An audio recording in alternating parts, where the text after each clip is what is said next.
नमस्कार बच्चों, बहुत बहुत स्वागत है आप लोगों का इस नए वीडियो में। तो मैं हूं सरोज सिंह और आप लोग पढ़ रहे हैं कक्षा 10वीं हिंदी कुमार भारती। आज का हमारा वीडियो जो बनने वाला है वो है पाठ 6 2 संस्मरण। संस्मरण यानी हमारे स्मरण की दो बातें, स्मरण की, स्मृति की, जो हमारे यादों में हमेशा हमेशा बनी रहती हैं। ऐसे बातों को जब हम पन्ने पर उतारते हैं, लिखते हैं, तो उसको हम संस्मरण बोलते हैं। अपनी पुरानी बातें जो हमें याद रहती हैं, उनके बारे में जो भी बातें लिखते हैं उसको संस्मरण कहते हैं। इसके लेखक हैं बच्चों संजय सिन्हा, जिनका परिचय यहाँ पर दिया हुआ है। तो लेखक संजय सिन्हा का जन्म 1964 पटना बिहार में हुआ। संजय सिन्हा जी विगत 30 वर्षों से सक्रिय पत्रकारिता से जुड़े हुए हैं। ये पत्रकार हैं, पत्रकारिता से जुड़े हैं। आपकी कहानियाँ, संस्मरण आदि अनुभवजन्य हैं। इन्होंने बहुत अच्छे अच्छे संस्मरण और कहानियाँ लिखी हैं।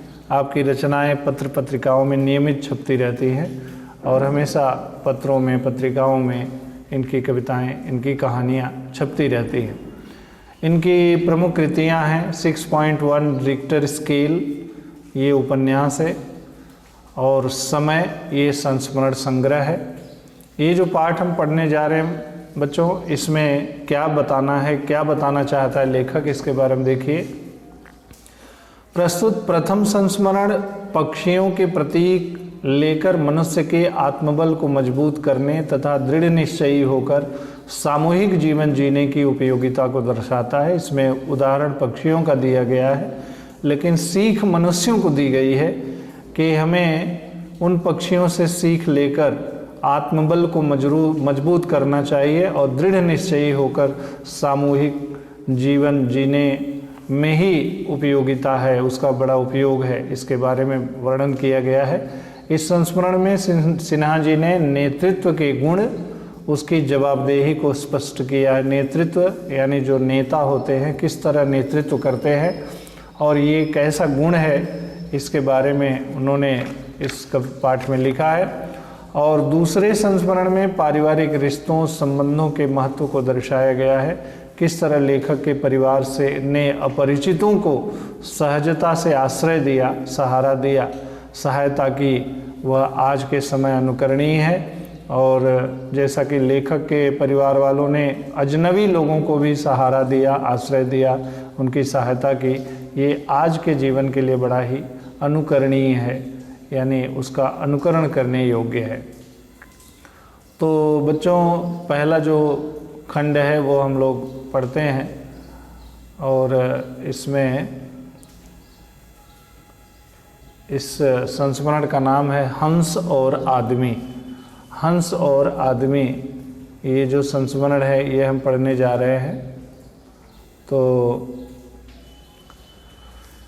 आपने कभी हंसों को उड़ते हुए देखा है?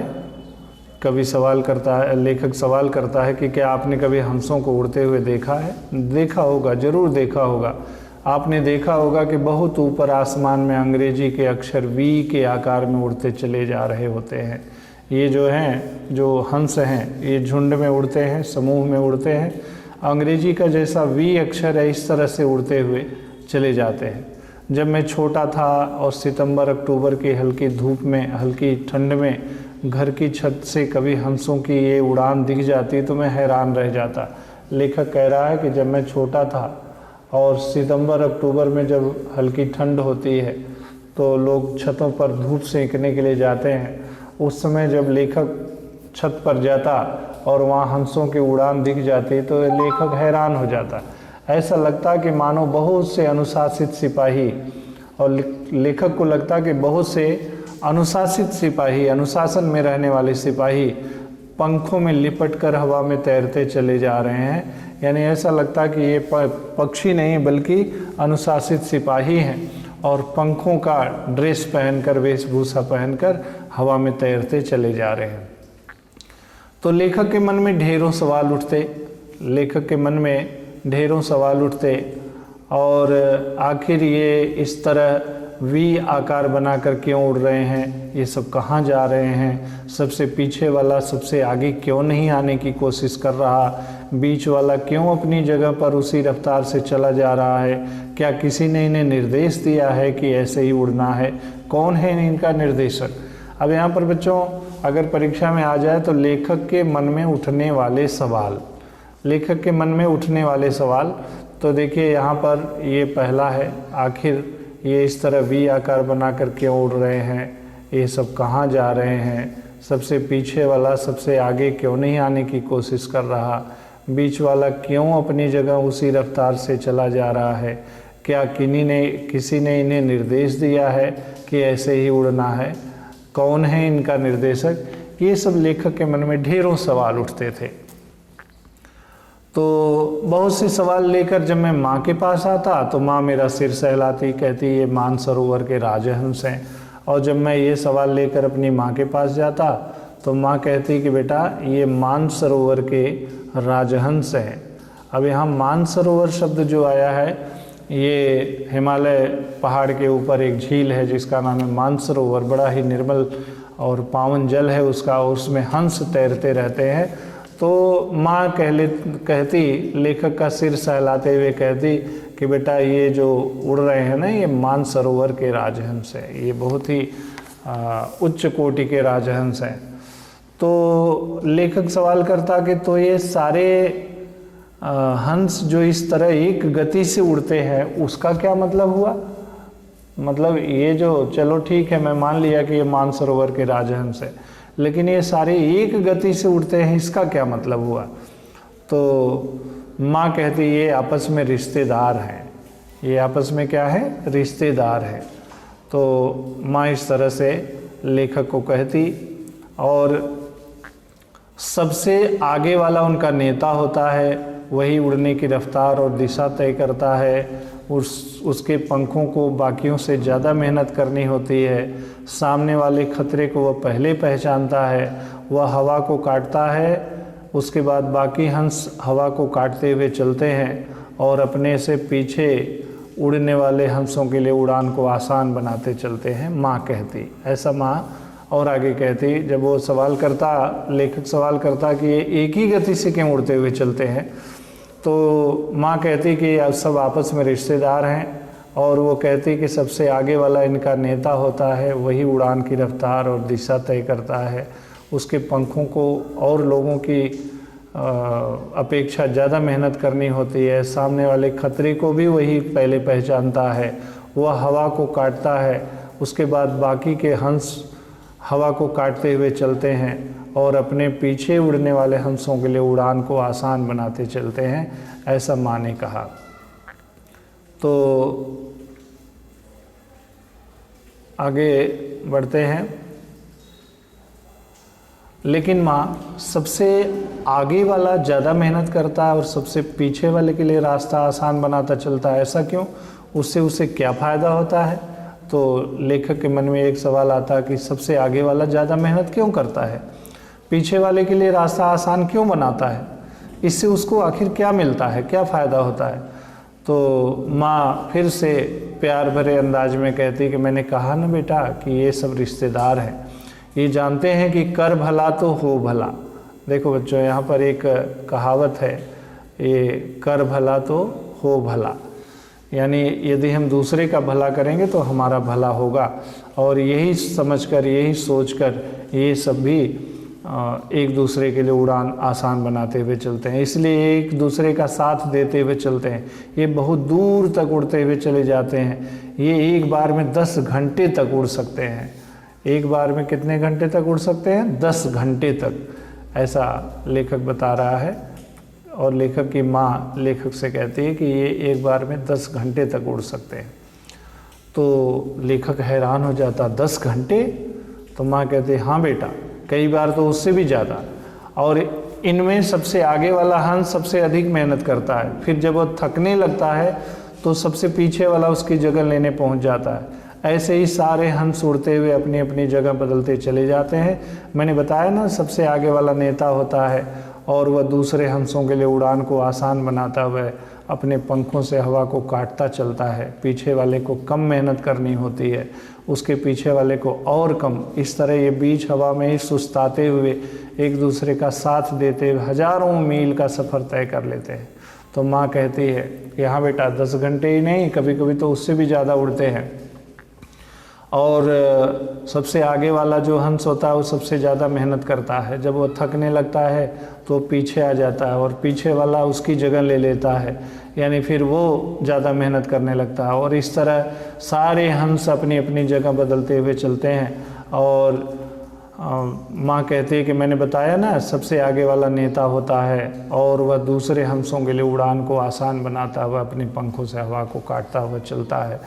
तो माँ कहती है कि मैंने तुमको बताया कि सबसे आगे वाला नेता होता है, वह उड़ान को आसान बनाता है, हवा को काटता है, पीछे वाले को कम मेहनत करनी पड़ती है, उसके पीछे वाले को और कम, और इस तरह एकदम पीछे जो होता है उसको बहुत ही कम मेहनत करनी पड़ती है। और इस तरह ये हवा में सुस्ताते हुए बच्चों आराम करते हुए एक दूसरे का साथ देते हुए हजारों मील का सफ़र तय करते हैं। इस तरह अब देखो यहाँ पर एक चीज़ यहाँ पर बताई गई है कि अगर मनुष्यों में देखा जाए तो एक बार वह आगे आ जाता है तो वह दूसरों को आगे आने देना नहीं चाहता है, वो दूसरों के लिए कोई मदद नहीं करता, दूसरों की कोई सहायता नहीं करता। लेकिन हंसों में ये बात नहीं है। तो माँ फिर मुझे हंसों की ढेर सारी कहानियाँ सुनाती, बताती कि हंस मोती खाते हैं, हंसों के पास क्षीर नीर अलग करने का विवेक होता है, वे दूध और पानी को अलग कर सकते हैं। एक बार एक शिकारी ने किसी हंस को मार दिया तो कैसे सिद्धार्थ ने उसे बचा लिया।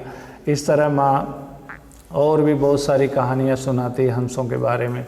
और हंस बताते हैं कि हंस मोती खाते हैं। हंस क्या खाते हैं बच्चों? मोती खाते हैं।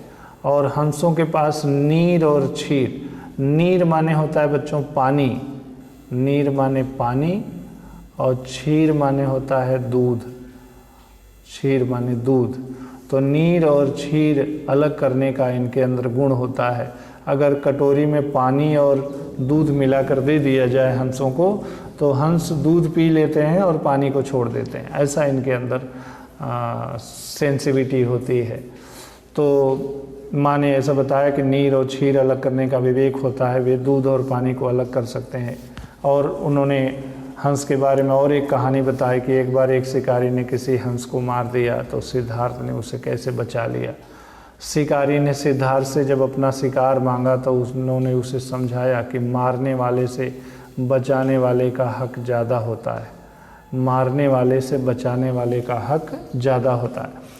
तो और फिर उन हंसों के साथ उड़ता हुआ बहुत दूर चला जाता। माँ जब हंसों के बारे में बताती तो उन हंसों के ख्यालों में डूबे डूबे, जैसे हंस आसमान में उड़ते चले जाते हैं उसी तरह मन ही मन लेखक उन हंसों का पीछा करते हुए बहुत दूर तक चला जाता। और मेरे पंख तब कमज़ोर थे, लेखक कह रहा है कि मेरे पंख कमज़ोर थे लेकिन मुझसे आगे वाला हंस मेरे लिए उड़ान को आसान बनाता चला जाता। और लेखक कह रहा है कि मेरे पंख जब बचपन में मैं था तो मेरे पंख कमज़ोर थे लेकिन मेरे आगे वाला हंस मेरी उड़ान को आसान बनाता चला जाता, मेरे हिस्से को मेहनत वह करता और हम साथ साथ आसमान में दूर तक उड़ते चले जाते। लेखक इस तरह कल्पना में खोते हुए अपने परिवार के बारे में सोच रहा है कि जब मैं छोटा था तो मेरे माता पिता, दादा दादी, चाचा चाची ये सब मेरे लिए उड़ान आसान बनाते, रास्ता बनाते और वो हमारे लिए मेहनत करते और इस तरह आसमान में हम दूरों तक उड़ते चले जाते। कहने का मतलब जीवन में हम आगे बढ़ते चले जाते। मेरे मन की उड़ान में सबसे वाला हंस पिता की तरह लगता। लेखक के मन में जो उड़ान चल रही है उसमें सबसे वाला आगे वाला हंस कौन है बच्चों? पिता, यानी पिताजी की तरह लगता। फिर माँ, फिर चाचा चाची, हम सारे भाई बहन और दादी भी। इस तरह लेखक कह रहा है कि जब मैं छोटा था तो मेरे घर वाले बड़े हंस की तरह, नेता हंस की तरह हमारी मदद करते। दादी तो बूढ़ी हो गई हैं और कोई बात नहीं, पिताजी के मजबूत पंख सबके लिए रास्ता बनाते चलेंगे। वे सभी संकटों से दो दो हाथ करके सामने दीवार बनकर खड़े रहेंगे। लेखक कह रहा है कोई बात नहीं, दादी बूढ़ी हो गई हैं तो मेरे पिता के पंख मजबूत हैं और वो सबसे आगे चलेंगे। संकटों से दो दो हाथ करना, मतलब संकटों का सामना करते हुए, सामने जब भी कोई संकट आएगा परिवार के ऊपर तो उसके सामने दीवार बनकर खड़े रहेंगे, संकटों को परिवार पर आने नहीं देंगे। पहले दादाजी ने पिताजी के लिए इस तरह रास्ता बनाया होगा, अब पिताजी दादी जी के लिए बना रहे हैं। यही तो परिवार है। कभी लेखक का कहना है कि यही तो परिवार है। इस तरह परिवार में लोग एक दूसरे की मदद करते हुए आगे बढ़ते हैं। तो पिताजी थक जाएंगे तब, अब वो मन ही मन सोचने लगा कि पिताजी थक जाएंगे तब माँ आगे हो जाएगी, फिर चाचा जी आगे हो जाएंगे और उड़ते उड़ते मैं भी बड़ा हो जाऊंगा, फिर मैं आगे हो जाऊंगा।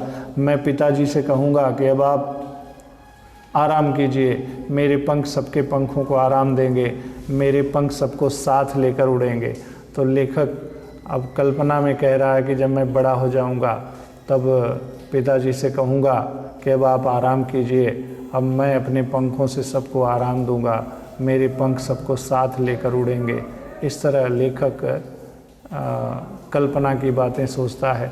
जब मैं बड़ा हो जाऊंगा तो सबको हंसों के बारे में बताऊंगा कि आदमी भी चाहे तो ऐसे साथ साथ बहुत दूर उड़ सकते हैं। एक दिन मैं बड़ा हो गया, बहुत कोशिश की, लेकिन आदमी ऐसा कहाँ होता है। लेखक कह रहा है कि एक दिन मैं बड़ा भी हो गया और बहुत कोशिश की कि मैं आगे आगे उड़कर लोगों के लिए रास्ता आसान बनाऊं, लेकिन आदमी ऐसा कहाँ होता है। आदमी की प्रवृत्ति के बारे में यहाँ लेखक बता रहा है कि एक बार आगे हो जाता है तो सिर्फ अपने बारे में सोचने लगता है, उसे पीछे वालों की चिंता नहीं रहती। कई बार पीछे चलने वाले भी आगे निकलने की होड़ में अनुशासन तोड़ देते हैं। कई बार तो अपने पंखों से दूसरों के लिए हवा काटने की जगह उनके लिए मुश्किलें खड़ी कर देते हैं। ये आदमी की प्रवृत्ति के बारे में लेखक कह रहा है कि एक बार अगर कोई आगे हो जाता है तो वह पीछे वाले की चिंता नहीं करता, और पीछे वाले भी कई बार आगे निकलने की होड़ में अनुशासन तोड़ देते हैं, गलत रास्ते से आगे बढ़ने की कोशिश करते हैं। कई बार पंखों से दूसरों के लिए हवा काटने की जगह पंखों से दूसरों के लिए मुश्किलें पैदा करते हैं। ये आदमी की प्रवृत्ति के बारे में लेखक बता रहा है। और आगे माँ तो कहती थी कि भगवान के बनाए सभी जीवों में आदमी सबसे बुद्धिमान होता है। अब यहाँ पर लेखक अपनी माँ की बातें याद करता है कि माँ ने कहा था कि भगवान के बनाए जितने भी जीव हैं उसमें आदमी सबसे बुद्धिमान लगता है, सबसे बुद्धिमान होता है। लेकिन लेखक को इसमें शंका है, लेखक को यह यकीन नहीं हो रहा है। मुझे तो हंस बुद्धिमान लगते हैं। लेखक कह रहा है कि मुझे तो हंस बुद्धिमान लगते हैं, क्योंकि वे सबको साथ लेकर उड़ते हैं। एक दिन में 10 घंटे उड़ते हैं, हजारों मील उड़ते हैं। सबसे कमज़ोर हंस भी उनके साथ उड़ लेता है। ये हंस जो हैं वो आदमी से ज़्यादा ही बुद्धिमान होते हैं, ऐसा लेखक को लगता है। और आगे आदमी ऐसा कहाँ करता है। अब माँ नहीं है, होती तो पूछता माँ इन हंसों को रिश्तों का पाठ किसने पढ़ाया। अब लेखक यहाँ कह रहा है कि आदमी तो ऐसा नहीं करता है जैसा हंस करते हैं, और कह रहा है कि अब माँ नहीं है, अगर जिंदा होती, जीवित होती तो मैं माँ से पूछता कि माँ इन हंसों को, ऐसे रिश्तों, हंसों को, इन रिश्तों का पाठ किसने पढ़ाया। और जिसने भी उनको पढ़ाया अगर वही मनुष्यों को भी ये रिश्तों का पाठ पढ़ा दे तो कितना बेहतर होगा। लोगों के जीवन में कितनी खुशियाँ आ जाएंगी, लोग किस तरह एक दूसरे की मदद करेंगे, लोग किस तरह कमज़ोरों का, लाचारों का, बेबस का सहारा बनेंगे। अगर हंसों ने जहाँ से पाठ पढ़ा है वे अगर आदमियों को भी पाठ पढ़ा दें तो बच्चों बड़ा ही भावनात्मक ये पाठ है। और इसको बार बार पढ़ना, और इसके बीच में जो प्रश्न हैं, जैसे कि अगर बताया जाए तो उड़ने वाले पंछियों के नाम, इसमें किन पक्षियों के नाम आए हैं, तो हंस, पंछियों का आवास स्थान कहाँ है इस पाठ में, तो मानसरोवर। अंग्रेजी के वी आकार में उड़ते हैं, कौन उड़ते हैं, तो ये हंस उड़ते हैं। उड़ान भरने का मौसम, तो हल्की ठंड में ये उड़ते हैं। और इसके बाद लेखक के मन में कितने सारे सवाल उठते हैं वो मैंने बताया आप लोगों को। और नेता क्या करते हैं, तो नेता उड़ने की रफ्तार और दिशा तय करता है, आने वाले खतरे को पहचानता है, दूसरों के लिए उड़ान आसान बनाता है, हवा को काटता है। इस पाठ में आए हुए महीनों के नाम तो सितंबर, अक्टूबर ये नाम आए हैं। इस तरह से और भी कर भला तो हो भला एक कहावत आई है। इस कहावत का क्या मतलब है, तो ये बात बिल्कुल सच है कि यदि आप दूसरों की भलाई करेंगे तो ईश्वर आपकी भलाई करेगा। हमारे समाज में तो कुछ लोग ऐसे हैं जो दूसरों के साथ अन्याय होता हुआ देखते हैं किंतु कुछ नहीं बोलते हैं। वे सोचते हैं कि अगर वे मदद करेंगे तो झंझट में पड़ जाएंगे और घटती हुई घटना को अनदेखा करते हुए चल देते हैं। किंतु उसी समाज में कुछ लोग ऐसे भी हैं जो दूसरों के प्राणों की रक्षा करते हुए स्वयं प्राण दे देते हैं। ऐसे ही लोग समाज के नेता होते हैं, नायक होते हैं। लोग अपने बच्चों के सामने ऐसे ही लोगों का उदाहरण देते हैं। इस संस्मरण में ऐसा उदाहरण आया है कि एक बार लेखक ने एक अपरिचित परिवार को अपने घर में रखा, उनके अस्पताल लेकर उपचार करवाया। 25 साल पहले लेखक जब पटना से दिल्ली नौकरी करने गया तो उसे भी एक जज के यहाँ रहने की सुविधा मिली। इसलिए बात 16 आने सच है कि कर भला तो हो भला, ये इस तरह से स्वमत में आ सकता है बच्चों। तो आज के लिए बस इतना ही। और एक चीज़ फिर से याद दिला दूं कि अभी तक जिन लोगों ने ये हमारा YouTube चैनल सब्सक्राइब नहीं किया है तो कृपया उसे सब्सक्राइब कर दें, क्योंकि जब मैं वीडियो बनाऊंगा तो तुरंत आपको सूचना मिल जाएगी कि सर ने वीडियो बना करके YouTube पे अपलोड किया है और आपको पढ़ने को देखने को मिल जाएगा। तो आज के लिए इतना ही। ये जो दूसरा खंड है, दूसरा जो संस्मरण है, इसको हम लोग अगले वीडियो में देखेंगे। बहुत बहुत धन्यवाद।